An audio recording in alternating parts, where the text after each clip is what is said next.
এই জন্মের উপন্যাসের শেষ পাতায় না হয় লেখা হলো বিচ্ছেদের পর্ব, বিলীন হলো শ্মশানের তীব্র অগ্নিতে। তবে পরের জন্মে শুরু থেকে না হয় অপেক্ষা করব তোমার জন্য। তখন কিন্তু উপন্যাসের শুরু থেকে শেষ পর্যন্ত থেকেছেও, তোমায় নিয়ে গল্প হব।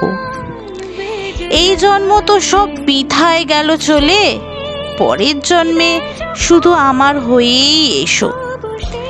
বিচ্ছেদের গন্ধ যেন ছুঁতে না পারে পরের জন্মে, পরের জন্মে যেন প্রথম বসন্ত হয়ে এসো। তোমার চোখের মায়ায় যেন আবার থমকে দাঁড়াই। পরের জন্মে যেন না হয় শুধু আমার হয়ে এসো, শুধু আমার হয়েই এসো।